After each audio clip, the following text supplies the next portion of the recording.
استغفر الله العظيم الذي لا إله إلا هو الحي القيوم وأتوب إليه.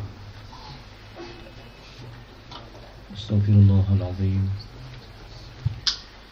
الذي لا إله إلا هو الحي القيوم وأتوب إليه. استغفر الله العظيم الذي لا إله إلا هو الحي القيوم وأتوب إليه. إلى حضرة النبي المصطفى محمد صلى الله عليه وسلم وجميع الأولياء الله الصالحين كافة المسلمين والمسلمات أجمعين. الفاتحة. بسم الله الرحمن الرحيم.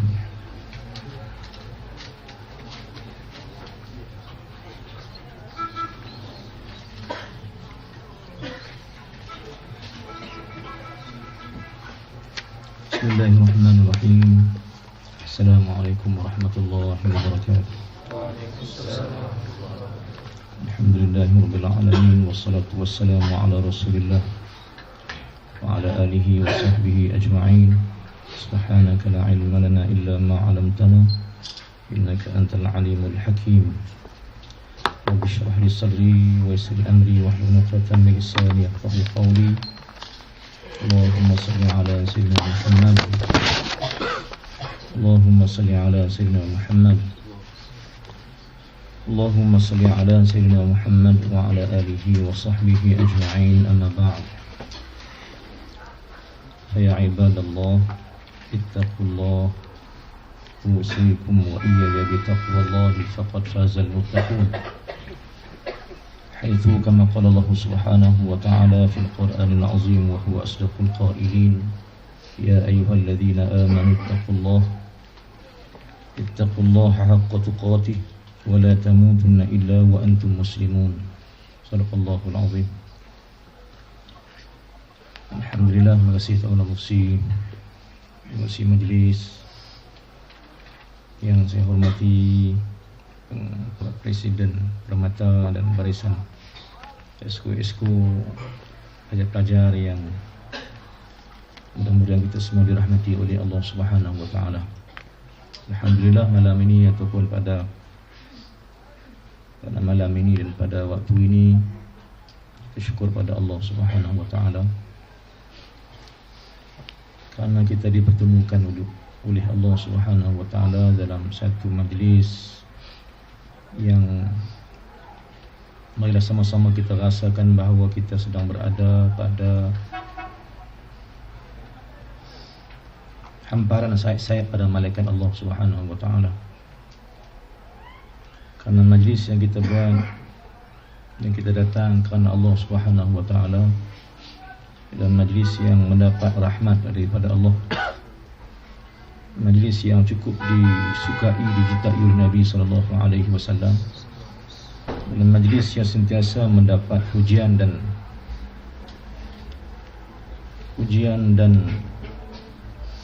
kesukaan kepada malaikat Allah Subhanahu wa taala. Di antara teman-teman kita ini ialah malaikat Allah Subhanahu wa taala.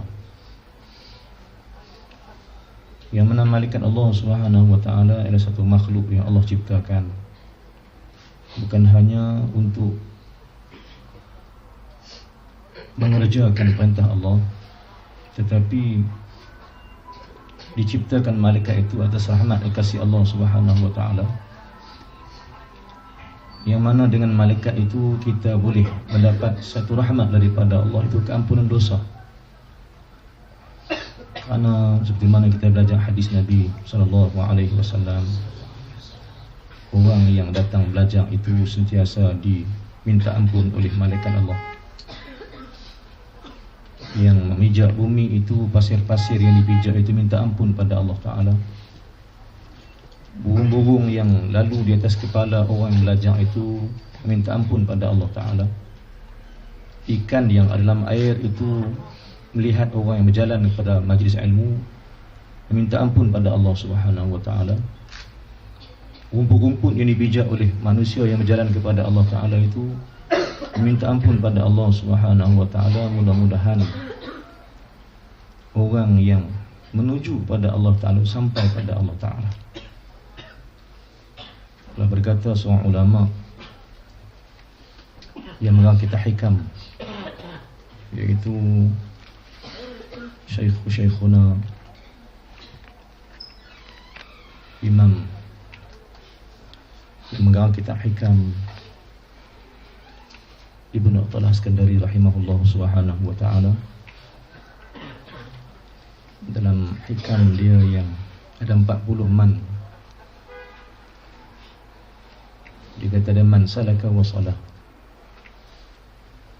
man jadda wa jada, man safa afa. Ada 40 perkataan man yang ada itu. Satu daripada dia atau tiga daripada kita sebut tadi adalah man salaka wa salah. Barang siapa berjalan betul-betul, maka pasti dia akan sampai pada Allah. Man salaka wa salah. Man syartiyah. Man syartiyah. Yang jawab syarat dia adalah wasalah.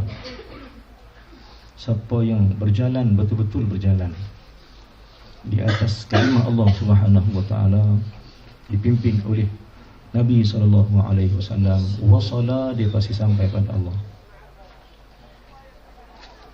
Itu satu. Yang keduanya, man jadda wajada. Yang ni masyhur kalam ni, man jadda wajada masyhur. Tetapi salah disalah ta'rifkan dia. Man jadda, siapa bersungguh-sungguh mujahadah, wajada ay wajada Allah Subhanahu wa taala. Tapi diterjemahkan siapa berusaha dapat. Ini satu konsep yang silap. Bukan man jadda wajada, siapa berusaha dapat. Sebenarnya man jadda ay juhud ataupun mujahadah.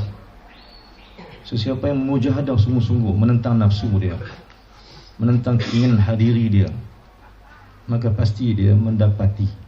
Wajada yakni wajadallah. Bukan wajada syai', wajadallah. Yang salah kita ni kan kita tafsirkan wajada syai' ghairillah. Salah pada pengertian maksud yang sebenarnya, pada pengertian kata ulama. Ana ulang ustaz ulang lagi. Man jadda wajada. Siapa yang bermujahadah menentang nafsu, menentang apa saja yang menghalang ia untuk sampai kepada Allah, maka bila melepasi halangan-halangan itu, wajada yakni wajadallah. Bukan wajada syai', wajadallah. Itu yang kedua. Dan yang ketiga antara kata dia ialah man safa afa. Siapa yang bersih akan sentiasa dimaafkan oleh Allah. Man safa afa. Siapa yang betul-betul membersihkan dirinya, maka dia pasti afa, pasti dia afiat, dia selamat di depan Allah Subhanahu wa taala nanti. Maka ini kata ulama. Maka apa yang kita cari sekarang ini adalah bukan hanya jalan, tetapi jalan yang menuju pada Allah. Jadi mari sama-sama kita betulkan waktu mana kita membacakan Al-Fatihah. Kita baca ihdinas siratal mustaqim. As-siratal mustaqim itu majhul. Kalimah majhul. Yang tak tahu adakah itu jalan, adakah yang kita minta itu jalan, atau kita minta apa? Maknanya pelajar-pelajar, waktu kita baca Al-Fatihah, kita kata ihdinas siratal mustaqim. Ihdina. Lafaz yang Allah tunjuk itu lafaz umum, yang tak boleh tukarkan menjadi ihdini. Kerana di sana kata ulama, kita bukan hanya penting diri. Islam tidak pernah mengajar pentingkan diri. Maka dimasukkan ihdina, lafaz jama', kerana doa kita untuk sekalian manusia, bukan untuk seorang-seorang. Kerana di sana Islam mengajar kita tidak pernah mengajar. Islam mengajar mementingkan diri. Sesiapa yang pentingkan diri, maka terkeluar ia daripada makna doa itu. Tetapi hari ini, pelajar-pelajar sekalian, kita dapati konsep penting diri itu telah tersebar luas dalam masyarakat. Masing-masing mementingkan diri sendiri. Masing-masing nak berada di puncak hingga memijak kepala orang lain. Maka kalau begitu keadaan dia tak benar, kata dia, maka dia tidak sedih pada perkataan ihdinas siratal mustaqim. Kerana Allah mengajar kita sama-sama kita nak mengangkatkan Islam, sama-sama kita nak mengangkatkan agama, dan kita satu unit daripada Islam. Kalau kita seorang naik, orang lain tak naik kita. Tetapi jika sekiranya Islam naik kita, maka konsep ihdina itu menyeluruh. Tidak boleh kita berniatkan bahawa penting diri. Maka bila kita membacakan ihdina, bermakna terhakis perasaan kesombongan, terhakis perasaan penting diri, terhakis perasaan hanya ananiyah nafsiyah. Hakis. Itu yang wajib. Kerana yang kita cuba bawa ini ialah Islam yang akan dominan dalam masyarakat, yang akan masyarakat melihat dia sebagai satu agama yang cantik, yang bukan hanya orang Islam saja melihat, orang kafir pun melihat. Jadi, pelajar-pelajar sekalian, anda ulangkan balik, sama-sama kita betulkan balik apa yang kita sebutkan pada Allah Subhanahu wa taala. Ihdina as-sirat al-mustaqim. Tunjukkan kami sekalian jalan lurus. Baik, pernahkah kita fikir bahawa jalan lurus ni ke mana? Adakah tidak ada tempat mahattah dia? Tidakkah di sana ada mahattah atau stesen atau perhentian atau sesuatu yang kita tuju, atau destinasi atau ghayah dia? Maka di sana yang kita lupa bahawa ghayatuna huwa Allah Subhanahu wa ta'ala. Huwa. Maka di hujung as-sirat al-mustaqim itu kita nak bayangkan Allah menanti, Nabi Muhammad sallallahu alaihi wasallam menanti, ulama-ulama yang kita ambil ilmunya menanti kita. Maka siapa yang fashal, siapa yang najah, siapa yang berjaya sampai, siapa yang gagal sampai, siapa yang wasala, siapa yang tak wasala pada hujung jalan as-sirat al-mustaqim. Maka pelajar-pelajar sekalian, maka di sana as-sirat al-mustaqim maknanya tunjukkan kami jalan lurus yang sampai. Bahasa kita boleh gunakan, ya Allah, berikan kami jalan yang hujungnya kami rebah di hadapan kamu, ya Allah.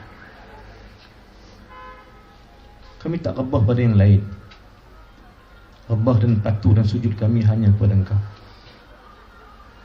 Ya Allah, kurniakan kami jalan yang menyebabkan kami hanya tunduk, khudu' wal khusyuk wal khudu', atau merebah kita itu hanya pada Allah. Haram sebab atau rebah pada yang lain, melainkan rebah kita di hujung jalan itu ialah Allah Subhanahu wa ta'ala. Dan berkata Imam Fakhruddin Ar-Razi rahimahullahu subhanahu wa ta'ala dalam Tafsir Ar-Razi, dalam mengertikan ayat ihdinas siratal mustaqim. As-sirat al-mustaqim huna arba'atu asya'. 4 perkara yang ada dalam as-sirat al-mustaqim. Maka ini yang kita nak niatkan. Ihdina itu makna petunjuk, hidayah ataupun satu anugerah, satu special giving from Allah. satu benda yang istimewa daripada Allah Ta'ala. Maka ihdina itu bukan hanya kita minta apa, kita minta sesuatu yang istimewa daripada Allah. Maka untuk rebah di hadapan Allah Subhanahu wa Ta'ala, dia perlu kepada 4 perkara. Pertama, makna as-sirat al-mustaqim itu kata Imam Fakhrul Ar-Razi, Imam Fakhrul Ar-Razi dalam tafsir Razi, as-sirat al-mustaqim pertama bermaksud Islam. Islam yang kita pegang. Sebab itu dalam khutbah Jumaat ataupun dalam khutbah Nabi SAW, hatta dalam khutbah kita bercakap, kita mulakan dengan ittaqullah. Sebab ya ayyuhalladzina amanu ittaqullaha haqqa tuqatih. Surah Ali Imran ayat 102. Ya ayyuhalladzina amanu ittaqullaha haqqa tuqatih wa la tamutunna illa wa antum muslimun. Wahai orang yang beriman kepada Allah, yang mengaku beriman dengan Allah Subhanahu wa Ta'ala, takutlah kamu pada Allah.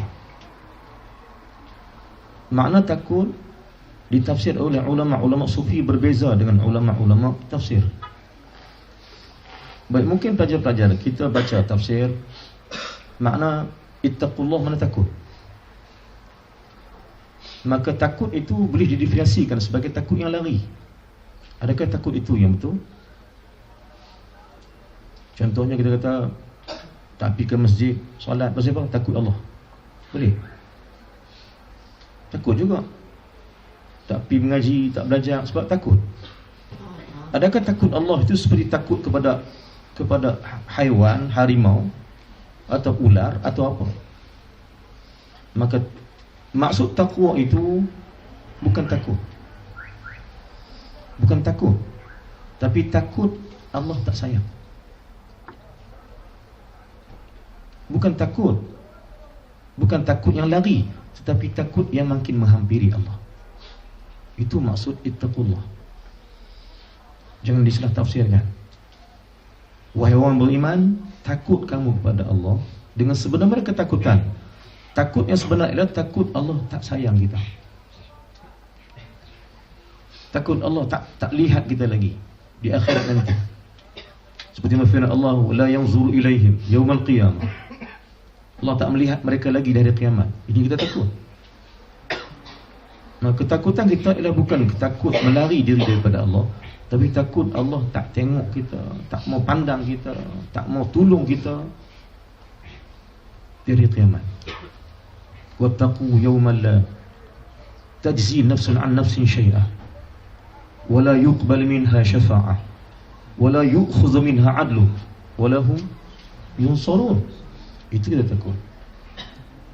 Maka ini definisi takwa. Ini definisi takwa yang disebutkan oleh ulama-ulama. Maka pelajar-pelajar sekalian, ketakutan kita pada Allah Ta'ala itu ialah takut Allah tak nampak kita waktu kita berada dalam Islam. Kerana Allah hanya melihat hambanya yang betul-betul Islam. Islam yang bagaimana? Maka Islam yang dijawab oleh Allah Ta'ala pada awal-awal tadi ayat tadi ialah ya ayyuhalladzina amanu. Sekarang ni proses kita sekarang ialah Islam yang nak kepada beriman. Sebab yang Allah nampak, yang Allah nak ialah beriman. Tidak pada ada ayat Allah Ta'ala yang Allah menyebutkan ya ayyuhalladzina aslamu. Pernah jumpa ayat itu? Ada ayat Quran berbunyi ya ayyuhalladzina aslamu? Nah, yang ada ialah ya ayyuhalladzina amanu.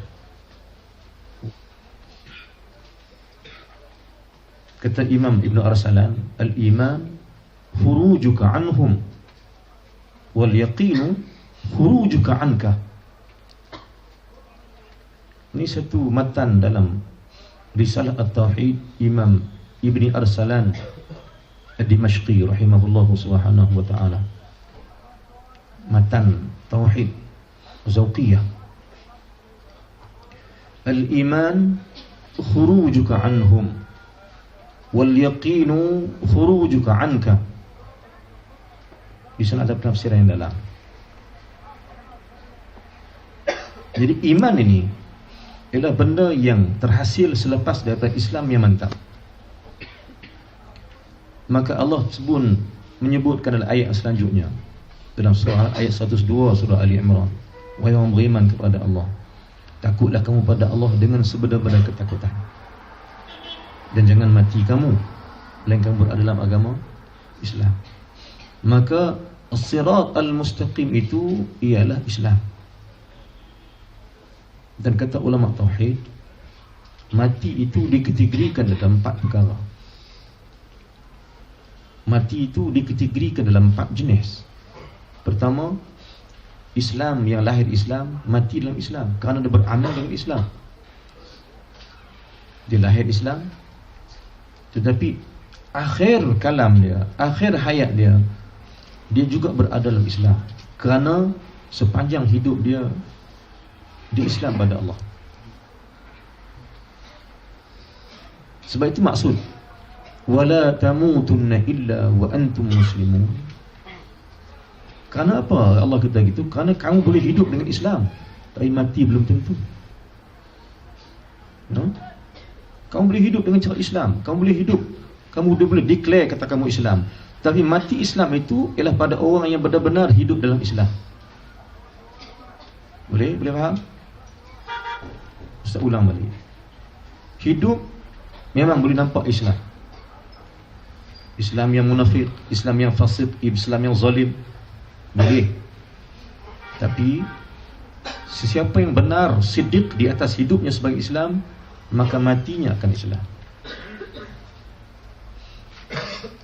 Maka ittaqullah haqqa tuqatih, itu penentu. Pada mati seseorang itu dalam Islam. Ulang balik. Hidup dalam Islam, lahir dalam Islam, dan akan mati Islam. Bila sentiasa kamu mendapat kasih sayang dan pandangan Allah Ta'ala.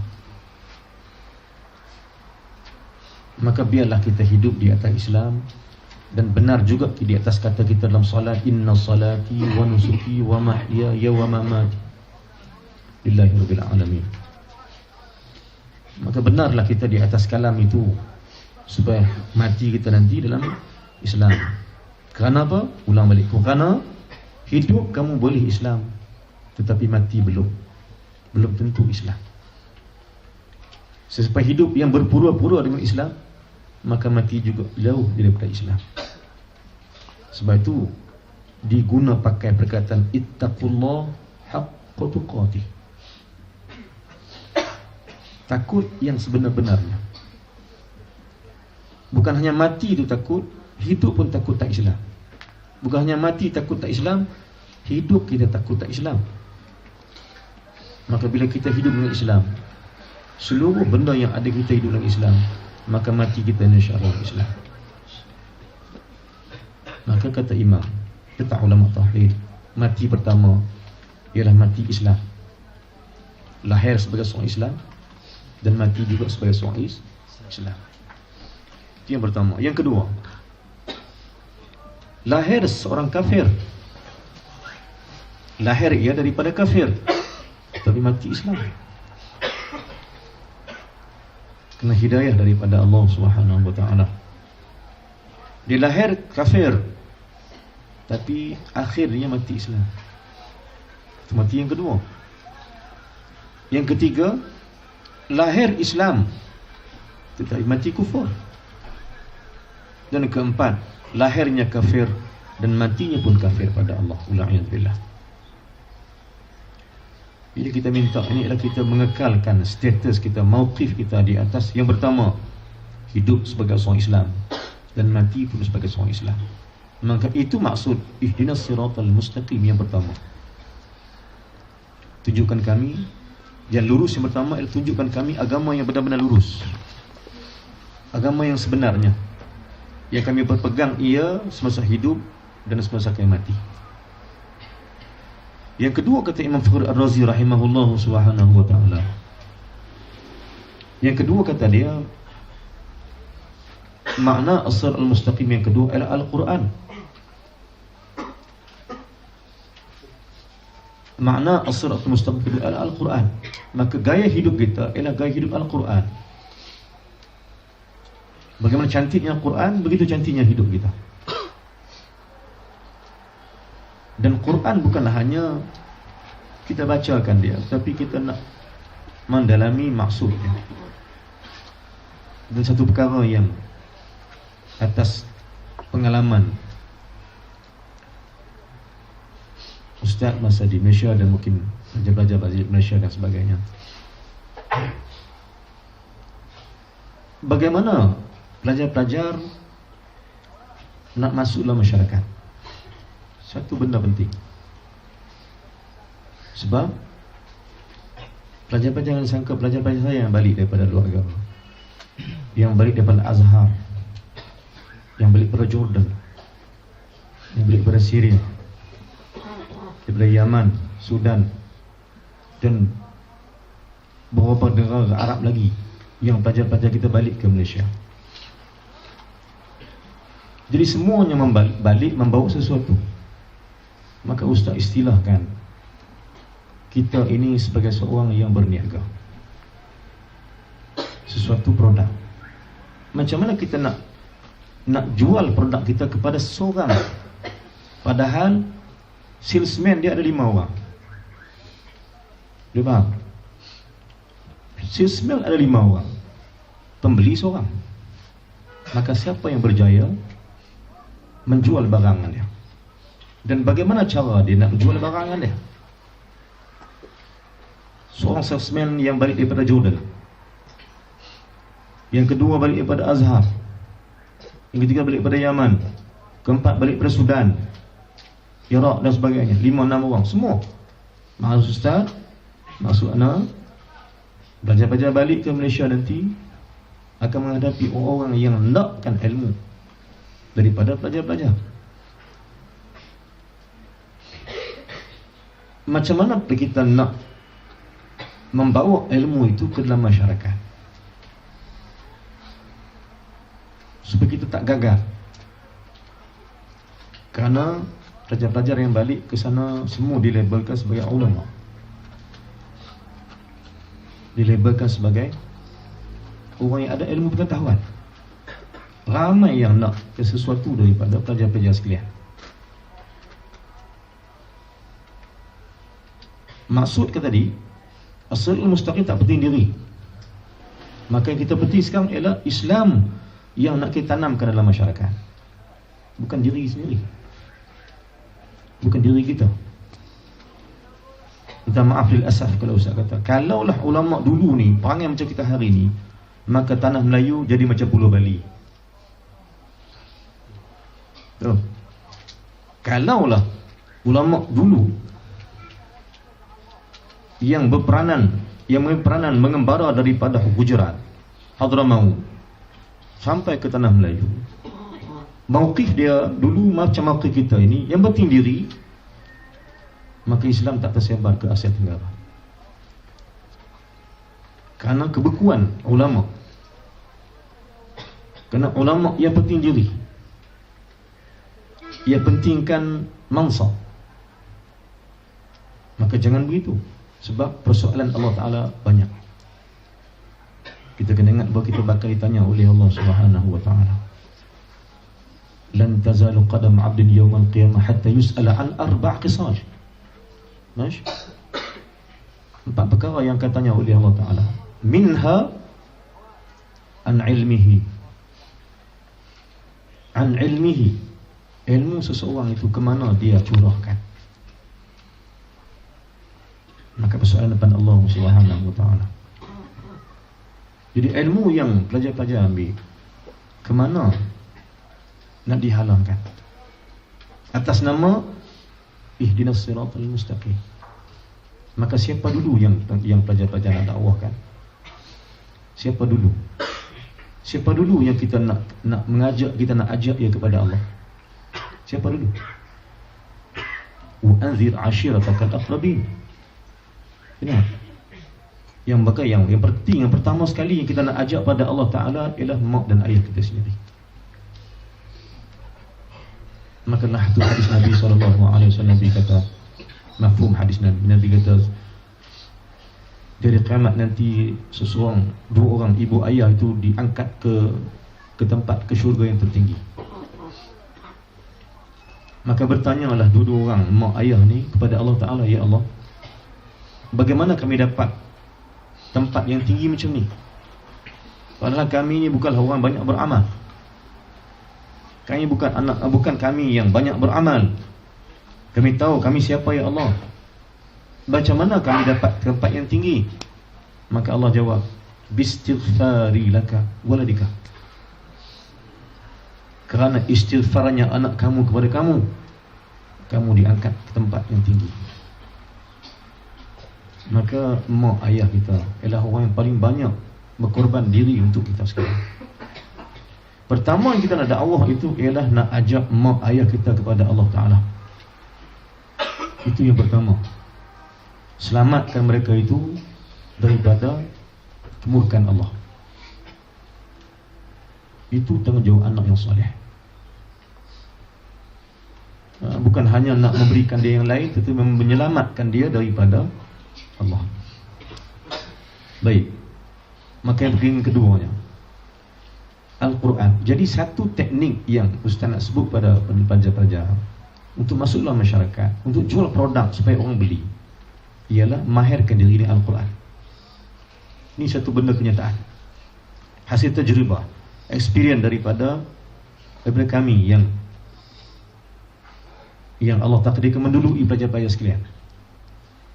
Ustaz di Azhar tahun 93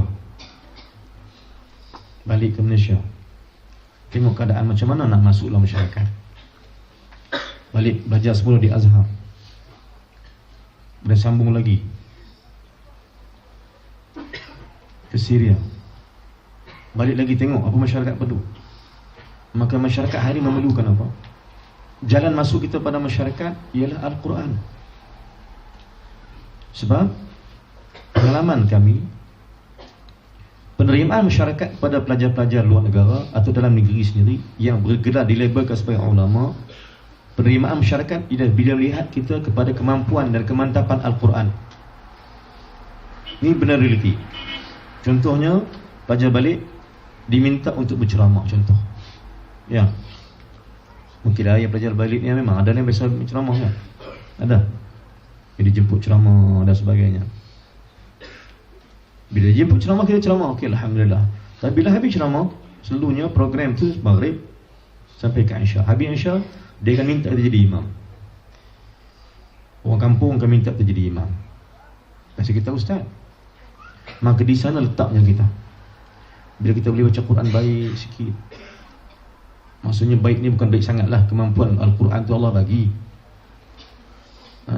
Malakah ataupun bakat Al-Quran ni memang Allah bagi, bukan boleh kita bukan boleh cari, bukan boleh buat. Dia anugerah daripada Allah. Ada yang boleh baca baik. Tapi maksud sekarang ialah kita cuba sebaik mungkin untuk mendalami Al-Quran dengan bacaan yang terbaik yang kita mampu, yang kita pohon daripada Allah Subhanahu Wa Taala dengan yang baik. Al-Quran, qasidah, nasyid, kata ulama. Ustaz ambil daripada kalam Syekh Yusuf Al-Mahidul Ahsani hafizahullah, guru Ustaz sendiri. Al-Quran kita baca, qasidah kita pendengarkan, nasyid kita sebut. Kalau hanya di sini, lalu di sini, keluar di sini. Tapi jika keluar Al-Quran daripada hati, masuk ke hati, lekat di hati. Jadi kalau kita ni nak baca Quran tu hanya sekadar melakukan dia, sedap je didengar telinga, maka lalu telinga keluar telinga, habis.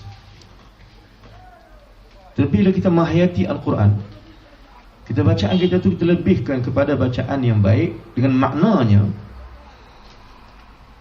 maka dia akan lekat di hati. Makna ni akan lekat di hati. Bila kita sendiri memahami makna, kita baca dengan penuh makna. Sebab itu kita tafsiran tadi, ihdinas siratal mustaqim. Jangan baca saja, baca dengan penuh makna. Supaya makna tu terhantar oleh Allah, dihantar oleh Allah dalam hati-hati manusia yang mendengar dia. Ya Allah, tunjukkan kami. Baik. Syekhuna Syekh Yusuf Al-Hasani menyebutkan kepada Ustaz, untuk Ustaz sebut kepada pelajar, ihdina bukan maksud tunjuk, bukan, tetapi ihdina bermaksud bimbinglah kami. Sebab kaedah begini, katalah Ustaz mai daripada airport, daripada matar,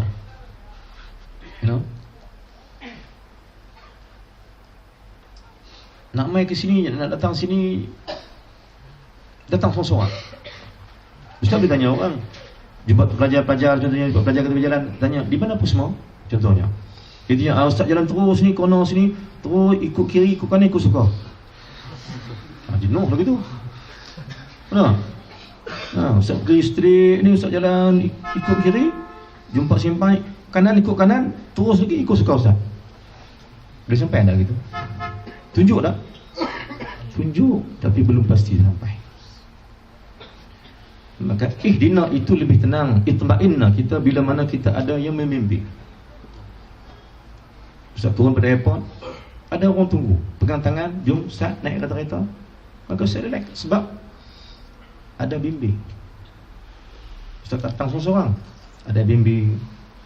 Jadi Ustaz dah memang yakin akan sampai, sebab yang membawa kita tu orang yang telah sampai. Maka ihdina itu bukan jalan seorang-seorang, dia jalan bimbingan daripada Quran.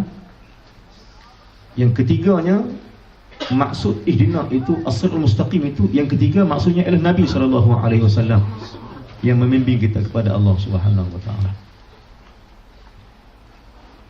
Maka kita mintakan ihdina itu, ya Allah berikan kami Nabi itu yang memegang tangan kami. Tentu pelajar-pelajar pendengar satu qasidah,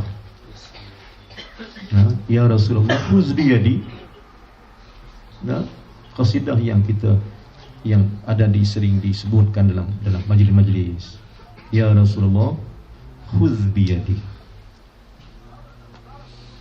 masuk khuz biyadi itu maksud pegang tanganku ya Rasulullah, bimbing aku kepada Allah. Sebab jalan kepada Allah, pintu kepada Allah Ta'ala tidak pernah dibuka, melainkan yang mengetuknya ialah Muhammad SAW. Sebab Nabi tahu ketuk pintu tu macam mana. Dia ada teknik dia untuk mengetuk pintu Allah. Maka kita yang jauh daripada Allah ini, kita nak wajib pergi kepada Allah dengan bimbingan Nabi SAW untuk sampai pada Allah. Maka as-sirat al-mustaqim ialah Nabi. Maka siapa yang meninggalkan Rasulullah SAW, maka dia tidak pernah sampai pada Allah pun. Dia tidak akan sampai pada Allah pun, dan tidak pernah berjalan pun dia. Kerana kaedah man salaka wa sala, siapa berjalan dia pasti sampai. Maka siapa yang berjalan seorang-seorang pasti tidak akan sampai. Maka kata Imam Fakhr Ar-Razi yang ketiga ialah ihdinas siratal mustaqim, ya Allah bimbinglah kami dengan bimbingan Nabi SAW untuk sampai kami rebah di hadapan kamu. Kemudian yang keempat, ihdinas siratal mustaqim juga bermaksud ulama-ulama yang menerima ilmu langsung daripada Nabi SAW, yang kita sebutkan dalam erti kata sanad. Ilmu mesti bersanad, kerana orang bertanya ulama-ulama bertanya kita, pertama mungkin bertanya kepada pelajar, sama-sama pelajar bertanya, penting tak sanad ini mengaji? Belajar penting tak sanad? Penting tak sanad? Arba'in Nawawiyah hadis yang kedua, fasnada rukbatahi ila rukbatahi. Sanad tak? Sanad tidak? Kenapa tolak sanad? Jelaslah hadis tu fasnada. Apa makna fasnada? Fasnada rukbatayhi ila rukbatayhi. Macam mana pelajar bertolak sanad kalau gitu? Macam seorang pelajar yang memahami hadis boleh menolak fasnada sanad? Sedang termaktub hadis yang kedua mata Arba'in Nawawiyah, hadis Imam Ihsan, yang perkataan dia fasnada rukbatayhi ila rukbatayhi. Ya, jelas. Di sana ada sandaran kita dengan ulama yang menyadar ilmu dengan Allah Subhanahu wa taala, dengan bersandar dengan Nabi sallallahu alaihi wasallam. Maka di situ pentingnya sanad. Ikatan. Karena sanad ni yang Ustaz tafsirkan dalam kuliah-kuliah Ustaz di lain. Kita kaum yang terakhir. Kita kaum yang terakhir. Mutaakhirin min ummati Muhammad sallallahu alaihi wasallam. Nah, kita orang terakhir. Macam mana kita nak bangun bersama Nabi sallallahu alaihi wasallam? Macam mana kita nak bangun di hari kiamat bersama dengan siratal ladzina an'amta alaihim min nabiy siddiqin syuhada salihin? Bila orang tanya pelajar-pelajar, ma makna man hum an'amta alaihim? Ihdinas siratal mustaqim. Siratal ladzina an'amta alaihim. Man hum an'amta alaihim? Man hum? Maka jawapan dia ada dalam ayat 69 surah An-Nisa. Apa dia ayat dia? Yang disebut tadi, minan nabiyyin was-siddiqin wasyuhada was-salihin wa hasuna ulaika rafiqa. Maka mereka inilah yang membimbing. Maka sekarang ni kita nak bangun bersama golongan ini, an-nabiyyin, siddiqin, syuhada, salihin. Soalnya sekarang macam mana kita nak bangun bersama para nabi, para anbiya? Kita bayangkan begini. Maka Ustaz nak tafsirkan macam ni. Kita biasa tengok rantai basikal atau rantai besi yang dikaitkan satu sama satu yang besar tu kan. Baik, kata rantai yang panjang, kata gelung besi yang panjang ini kita korek lubang, kita tanam. Satu gelung rantai itu kita biarkan di atas. Yang lain tanam lagi dalam tanah. Lengkarkan dia ke mana kita suka. Baik. Bila diangkatkan gelung yang pertama, maka yang terakhir akan ikut atau tidak?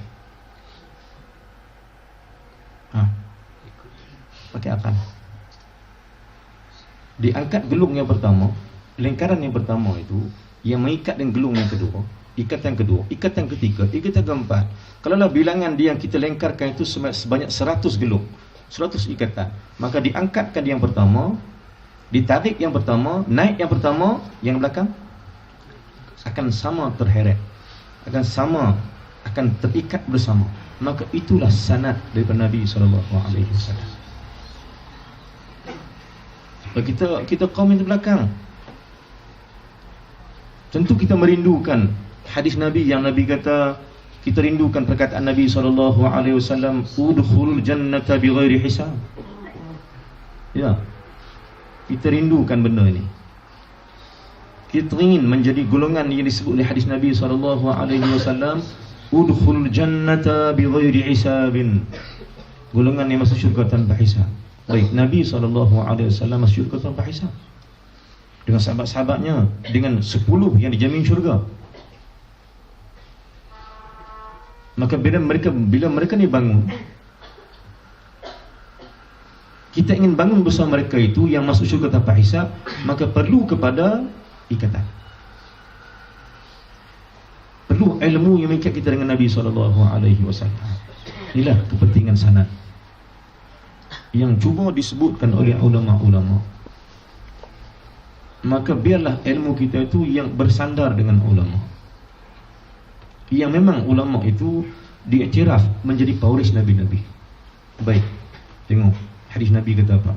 Satu ciri ulama waris Nabi apa dia? Al-ulama warasatul anbiya. Habis hadis dah? Habiskan hadis dah?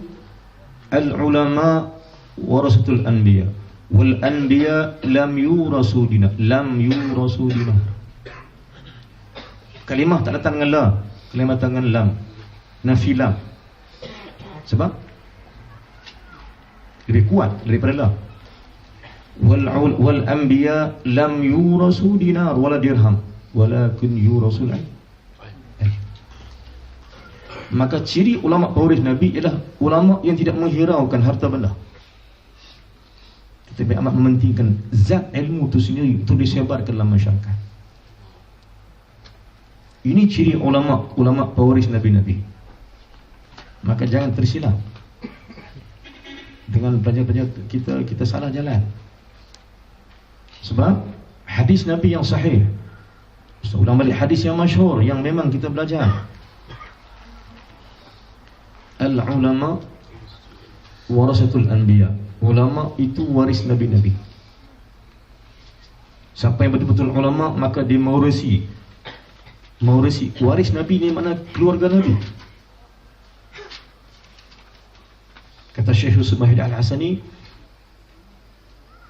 dia kata, Ustaz, kamu bukan nasab Nabi, tapi kamu boleh jadi keluarga aku kerana dengan ilmu yang aku berikan, ilmu yang kamu ambil, maka tergolong kamu dalam golongan Nabi-Nabi bila kamu benar-benar menjadi waris Nabi-Nabi.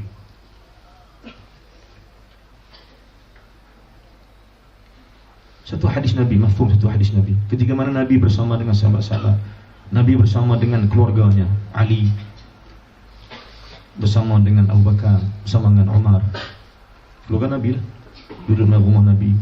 Dalam majlis itu ada seorang sahabat bernama Bilal bin Rabah radhiyallahu ta'ala anhu. Bila mana bersembang-sembang, berbual, masing-masing menyebutkan tentang nasab.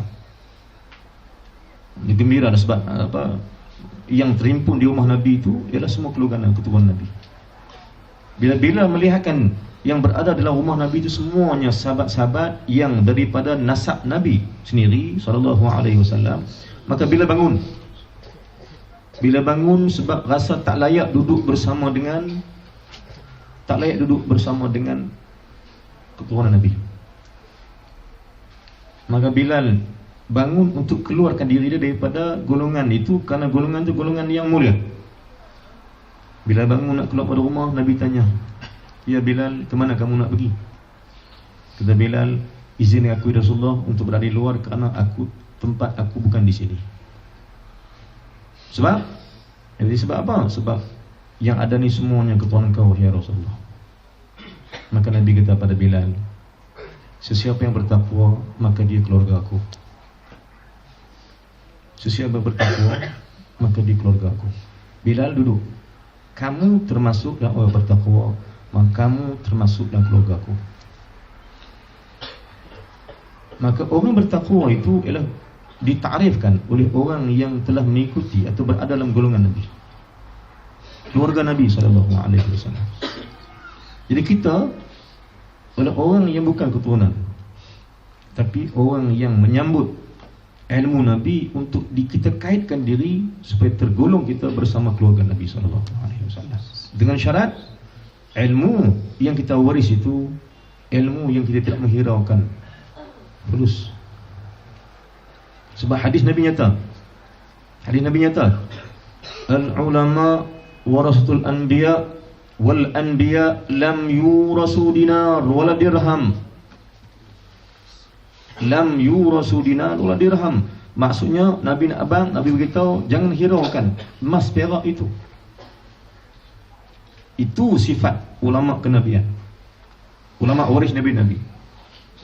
Dia tidak menghiraukan mansab, tidak menghiraukan mal, amwal dan lain, melainkan dia mementingkan ilmu itu sendiri.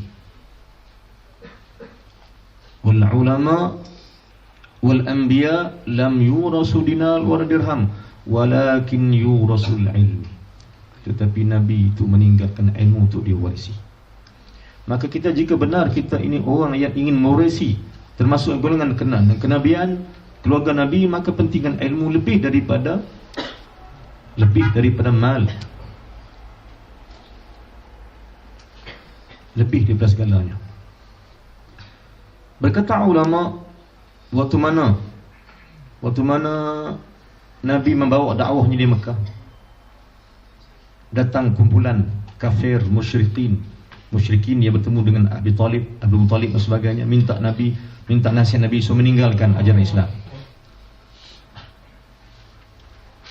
Maka Abu Talib bertanya, Abu Talib tanya bahasa Quraisy lain, kalau dia tak mau berhenti berdakwah, apa yang kamu nak buat? Orang Quraisy kata, kami tawarkan dia dengan 3 perkara.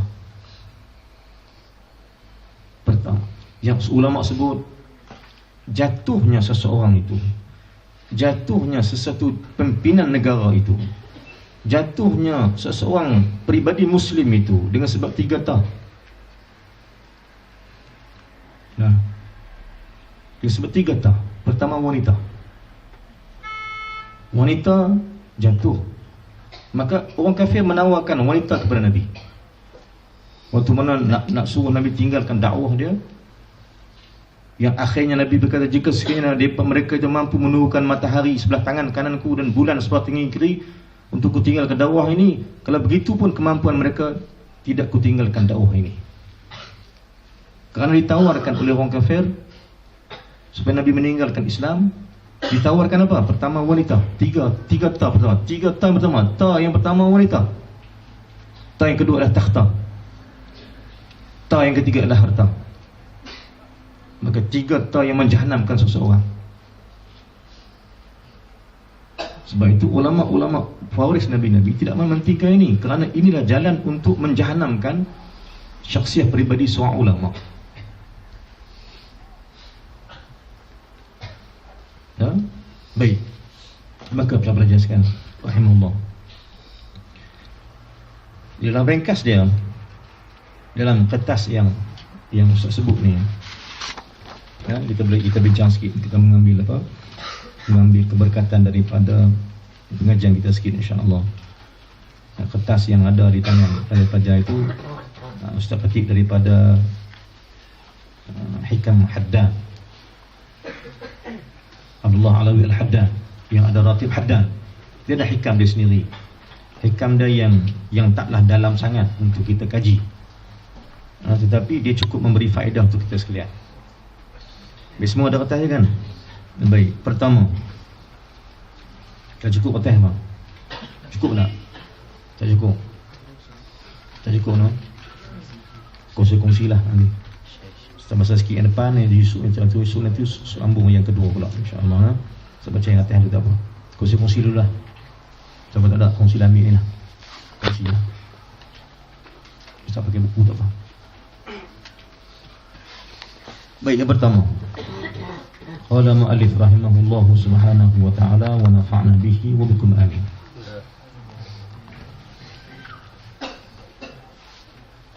Wa qala radhiyallahu anhu wa qala, berkata Imam Abdullah Alawi Al-Haddad, yang pertama antara hikam-hikam dia, kata dia, an-naimu yuqadh wal ghafilu yuzakkar wa man lam yajid fihi at-tadhkir wa at-tanbih fahuwa mayyitun innama tanfa'ul mau'izatu man aqbala 'alayha biqalbihi wa ma yatadhakkaru illa man yunib.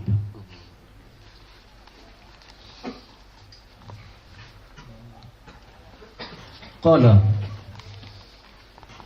rahimahullah subhanahu wa ta'ala. Makna tak ada situ dah. Boleh bagi makna ke? Tak payah pun no? Boleh bagi makna? Senyum siapa? Senyum tu boleh lah no? Ha? InsyaAllah lah. Jadi Ustaz bagilah terjemah sikit cara bodoh-bodoh lah. An-naimu yaqadh, yang tidur perlu dibangunkan.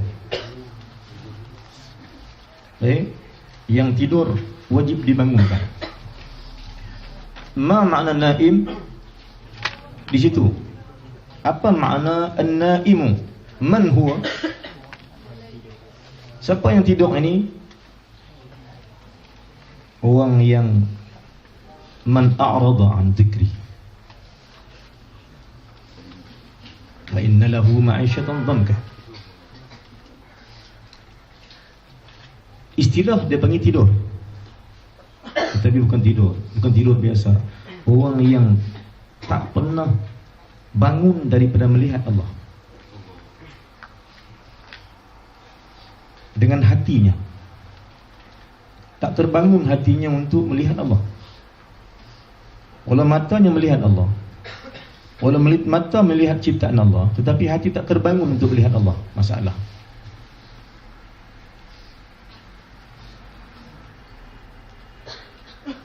Tanda apa lagi yang manusia nak cari untuk melihat Allah? Adakah dalil Allah Ta'ala tu jelas atau tak jelas? Adakah dalil tentang wujudnya Allah Ta'ala tu benda yang kabur, atau benda yang gelap, atau yang benda yang zahir? Maka dalil wujudnya Allah zahir. Tetapi mengapa manusia tak nampak? Sebab hijab. Dengan apa terhijab? Dengan apa manusia terhijab dengan Allah? Dengan dirinya sendiri. Dengan dirinya sendiri. Baik. Dalam hadis kedua, Mata Arba'in Nawawiyah, hadis Islam Ihsan. Hadis tu alhamdulillah waktu mana di Malaysia, di pondok dulu belajar juga hadis tu. Tak ada ringkas. Tapi waktu mana Ustaz dapat tarbiyah daripada Syekh Mahmud Al-Huda, Abu Huda Al-Husaini di Halab, Syria. Hadis tu, hadis Mata Arba'in tu, ulama kupas setiap minggu selama 3 bulan tak habis. Betapa dahsyatnya perbicaraan tentang hadis Nabi SAW. Contohnya hadis tu terang macam mana akhlak seorang pelajar. Yang di awal-awal hadis tu, bagaimana yang Nabi kata, bainama nahnu julusun 'inda Rasulillah sallallahu alaihi wasallam. Umar kata, benar hadis Nabi Umar kan, bainama nahnu julusun 'inda Rasulillah. Waktu kami duduk dengan Nabi, tiba-tiba datang seorang rajulun, seorang laki-laki yang syadidul bayad, yang berpakaian putih. Maka itu akhlak pelajar. Itu akhlak seorang pelajar untuk menerima ilmu yang baik, ilmu yang manfaat daripada Allah. Baik. Di mana? Katalah gelas yang di tangan ustaz ni gelas yang kotor, maka dituang air yang bersih, apa hasil natijah? Jawab. Sudah, ulang balik. Air itu air yang jernih, tetapi berada dalam gelas yang kotor. Apa hasil air ini? Kotor. Maka akhlak pelajar menerima ilmu yang bersih daripada Allah dengan jiwa yang bersih. Jangan kotori air yang bersih itu dengan gelas-gelas kotor hati kita. Kerana air itu air bersih daripada Allah Subhanahu wa taala. Ilmu ini, ilmu yang diturunkan oleh Allah. Ingatlah dalam Al-Quran bila Allah sebut wa anzalna minas sama'i ma'a, itu bukan air biasa, itu ilmu. Ulama tafsir sebagai ilmu, bukan air. Yang daripada dia fa akhrajna bihi minas samarat, yang daripada air itu tumbuhnya tumbuh-tumbuhan yang menghasilkan samarat, menghasilkan buah-buah. Maka sekarang, pelajar-pelajar sekarang, ilmu yang ada dalam hati kita sekian, yang ada pada hati pelajar-pelajar, ilmu yang akan dinanti oleh orang-orang keluarga di Malaysia, apa buah yang terhasil? Kan tuan pelajar-pelajar berikan kepada keluarga, kepada masyarakat, itu buah yang manis, atau buah yang tawar, atau buah yang pahit, atau langsung tidak berbuah? Itu soalan. Itu soalan. Baik. Maka akhlak seorang pelajar dalam hadis itu ialah pakaian yang terbaik. Pakaian terbaik bermakna hati juga terbaik. Baik. Kemudian kita lanjutkan hadisnya sampai habis. Bila Jibril tanya Nabi SAW, mal ihsan? Apa jawab Nabi? An ta'budallah ka'annaka tarahu. Baik, sekarang Ustaz nak minta pelajar-pelajar semua tulis perkataan tarahu. Ustaz nak tafsir. Tulis perkataan tarahu. Tulis perkataan tarahu. Clear? Tak? Baik. Tengok. Ini tafsir Ibn Abbas radhiyallahu ta'ala anhu tentang baris dan huruf. Ta itu ta anta. Ra itu rahmat. Alif itu majhul. Ha itu ha Allah. Clear? Ulang. Tarahu, ta itu anta. Ta, anta. Ra itu rahmat. Alif itu kita biar dulu. Ha di belakang itu ha Allah. Boleh tak? Tengok kataan dia. Tarahu. An ta'budallah ka'annaka tarahu. Yang lain kita tak tafsir. Kita tafsir tarahu. Bila Nabi ditanya oleh Jibril, mal ihsan? Ihsan tu apa dia? Apa maksud ihsan? Ihsan maknanya perbuatan baik. Dia bukan ilmu akhlak, perbuatan baik. Tasawuf itu kita labelkan sebagai tasawuf, tapi sebenarnya tasawuf itu, kalau kita hari ini kita bincangkan tentang tasawuf, masyarakat negatif. Satu benda yang allergic, yang cukup bimbang. Kalau disebut tasawuf ni orang bimbang. Pasal apa? Oh, bila tasawuf ni nak kena buang handset Samsung, tak boleh pakai, kena pakai handset Samsung. Tak boleh pakai Samsung tak boleh pakai lah. Tak boleh pakai TV tak boleh pakai, kereta semua tak boleh pakai. Itu tasawuf. Itu pandangan masyarakat. Sebab apa? Sebab negatifnya, kerana itu yang di-highlightkan dalam masyarakat. Dia sebut tasawuf ya, kena buang dunia. Sebut tasawuf ya, tak boleh pakai elok-elok. Duit banyak lembeng, naik basikal. Itu tasawuf. Sebab apa? Sebab zuhud. Itu bukan zuhud, tergerkut. Ya. Duit lembeng banyak, dia pakai basikal. Itu sebab apa? Tanya pasal apa? Tak beli kereta. Zuhud. Itu bukan zuhud, itu kudukut. Tasawuf bukan begitu. Itu negatifnya. Maka kita nak bawa tasawuf. Tasawuf ini bukan benda yang negatif. Kerana negatif itu dinegatifkan oleh orang kafir. Kan? Maka tasawuf itu kita labelkan sekarang, kita tukarkan dia. Saya suka tukar, bukan tukar apa? Tukar istilah. At-tasawuf wal akhlaq. Itu yang disebutkan oleh Syekh Al-Marhum Syekhuna Syekh Abdul Qadir Isa rahimahullahu subhanahu wa ta'ala, guru pada Syekh Subhan Syekh Mahdi Al-Ahzani sendiri. At-tasawuf wal akhlaq. Tasawuf itu al-akhlaq. Sekarang ni kita nak bawa balik tasawuf itu, bukan kita bawa tasawuf, kita bawa akhlak dalam masyarakat. Baik, datangnya Nabi SAW membawa hukum atau membawa akhlak. Datangnya Nabi untuk seluruh alam ini membawa hukum atau membawa akhlak.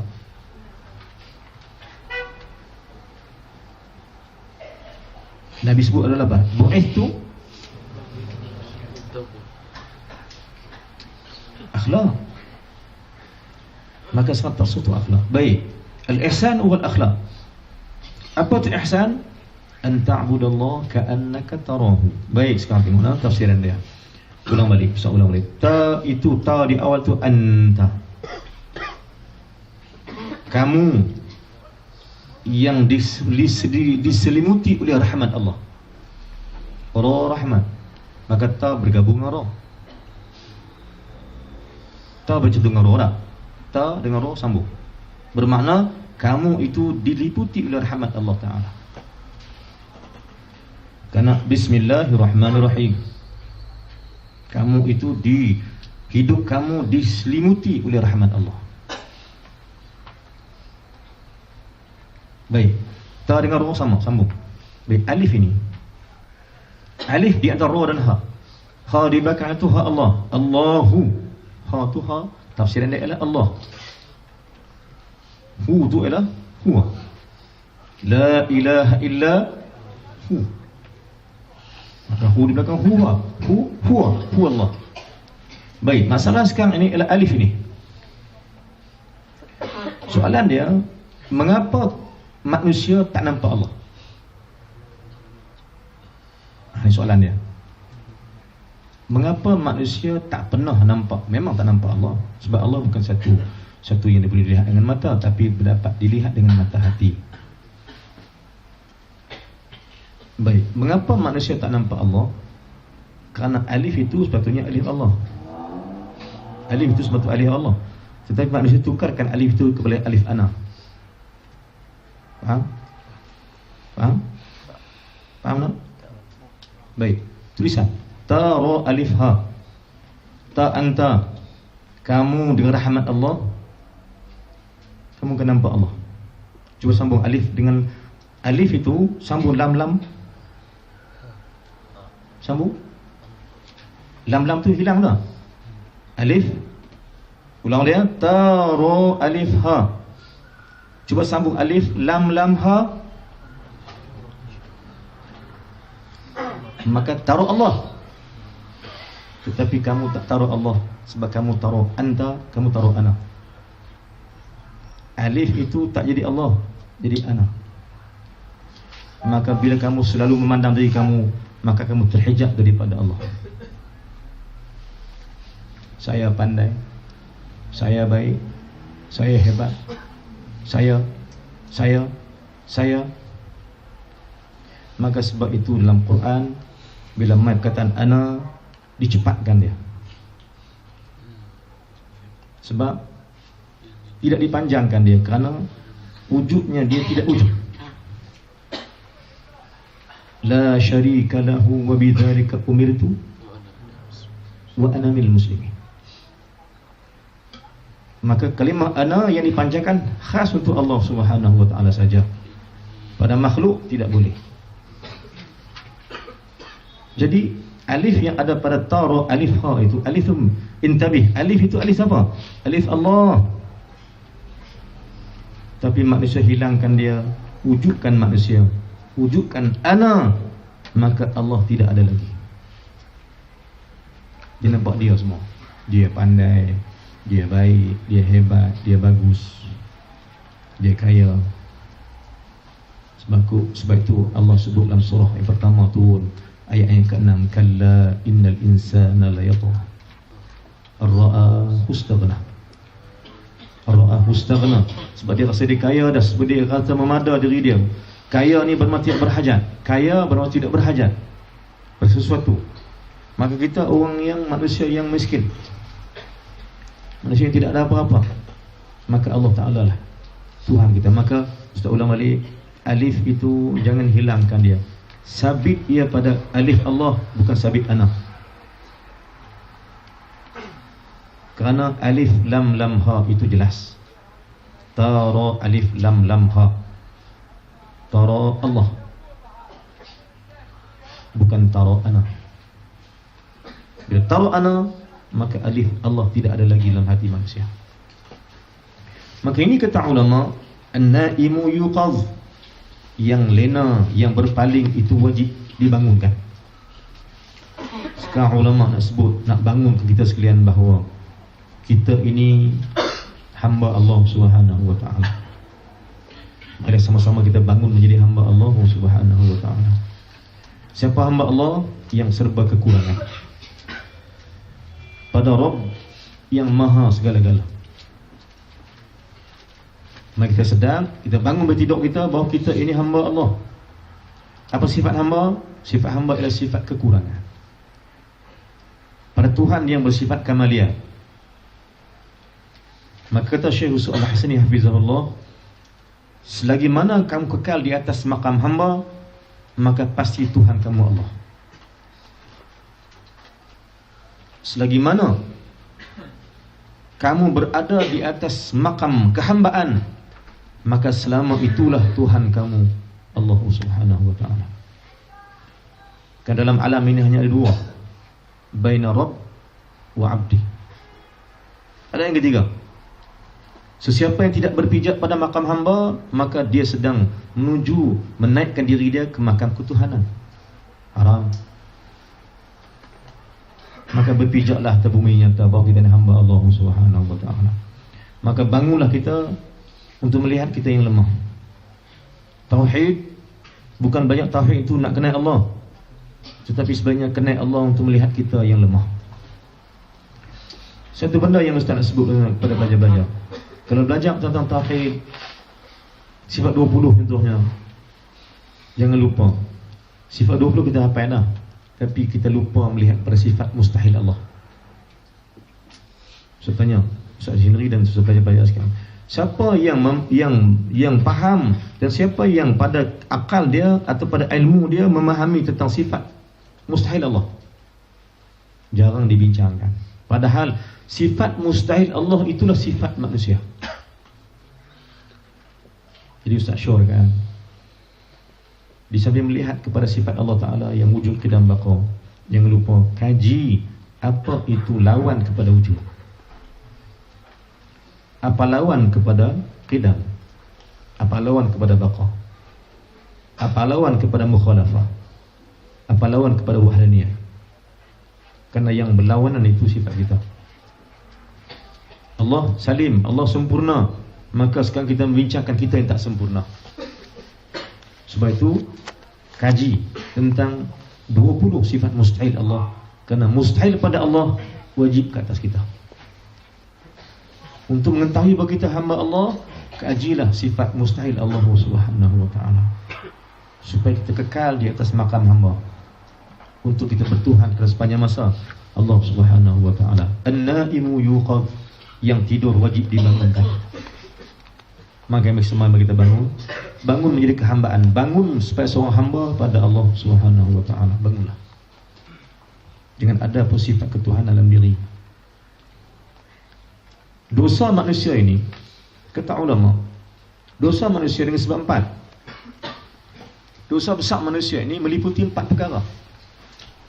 Pertama, sifat ketuhanan yang terdetik di hati. Dosa besar manusia kerana sifat ketuhanan Allah yang cuba dipakai oleh iblis, at-takabbur, maka iblis terlaknat ila yaumil qiyamah. Tidak, kerana iblis cuba memakai sifat takabur Allah. Baik, kajian, kalau pelajar-pelajar nak kaji sifat Allah Ta'ala yang ada 99, banyak yang boleh diguna pakai, tetapi yang paling tidak boleh diguna pakai ialah 2. Pertama, at-takabur. Yang kedua adalah intiqam, al-muntaqib. 2 benda ni jangan ada, kerana 2 benda ini merosakkan hubungan hamba dengan Allah Subhanahu wa ta'ala. Al-mutakabbir, al-muntaqib, sombong dan pendendam, tidak boleh berada dalam hati manusia. Kerana siapa memakai sifat ini, maka dia memakai sifat Tuhan, maka dia tidak akan menjadi hamba pada Allah. Baik, maka sifat kita yang 20 itu ialah sifat kehinaan diri. Jadi apa yang kita nak sebut pada Allah waktu sujud pada Allah, waktu kita sujud pada Allah Subhanahu wa ta'ala pada salat kita, apa kita nak sebut pada Allah? Sebutlah, ya Allah, aku hamba kamu, aku datang ya Allah dengan penuh kehambaan, Tuhan engkau yang bersifat dengan penuh kesifat ketuhanan. Itu yang cuba dimaksudkan oleh ulama-ulama akhlak, kejiwaan.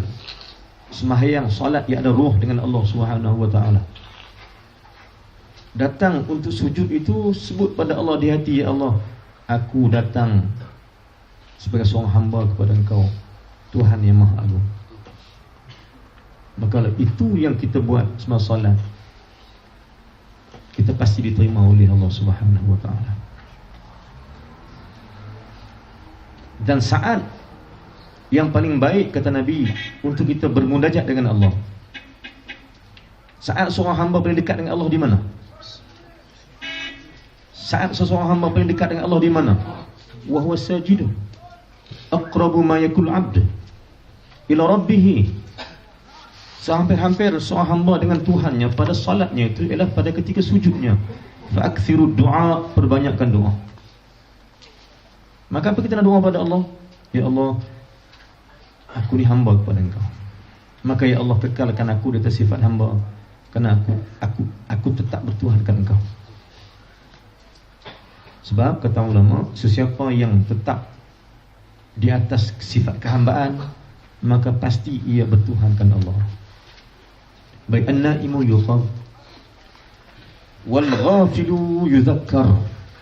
Yang lalai itu wajib diperingatkan, yang lena wajib dibangunkan, yang lalai wajib diberi peringatan. Lena bermaksud berpaling daripada Islam, berpaling daripada Allah. Dan ghafil bermaksud lalai. Ghafil bermaksud lalai. Jadi kata Hasan al-Basri rahimahullah subhanahu wa ta'ala,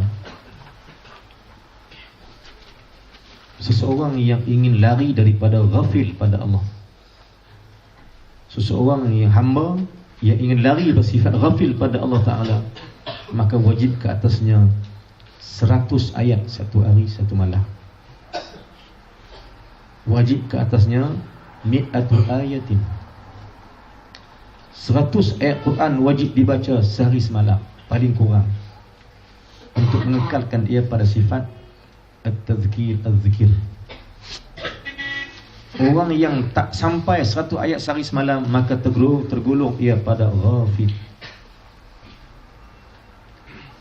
Maka orang yang tidak baca Quran sehari semalam 100 ayat, kata Imam Hasan al-Basri rahimahullah, orang ni orang yang tergolong dalam sifat ghafil. Orang yang zakir ialah orang yang membaca Quran 100 ayat sehari satu hari satu malam. Jadi bangunkanlah diri kita itu supaya kita ingatkan Allah Ta'ala, supaya kita sentiasa terbangun untuk sentiasa menghadap Allah Ta'ala dengan Al-Quran dan dengan banyaknya zikir. At-tazkir bermaksud zikir. Dan kata ulama juga, kalau nak belajar, yang terakhir Ustaz Monti, kalau nak belajar, belajarlah dan sampaikanlah 3 perkara ini. Seorang ulama Allah Subhanahu wa ta'ala yang kekal di atas maqam pewaris Nabi-Nabi hanya menyampaikan kepada umatnya 3 perkara. Pertama, at-tazkirul ni'am, sampaikan. Ini kata ulama. Seseorang yang nak berada pada kekal pada sifat kehambaan atau sifat pewaris Nabi-Nabi, ulama pewaris Nabi-Nabi, yang disampaikan itu ialah at-tazkirul ni'am, memperingatkan manusia dengan nikmat Allah. Ini ciri-ciri ulama kenabian. Disampaikan dalam kuliah dia, ceramahnya hanyalah benda yang mengajak manusia untuk mengingati Allah dan nikmat Allah. Itu saja.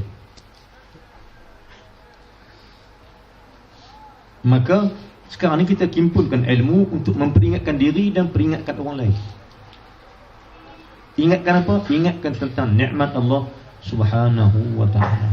Ya Bani Israel, uzkuru ni'mati allati an'amtu alaikum wa awfu bi'ahdi ufi bi'ahdikum wa iya.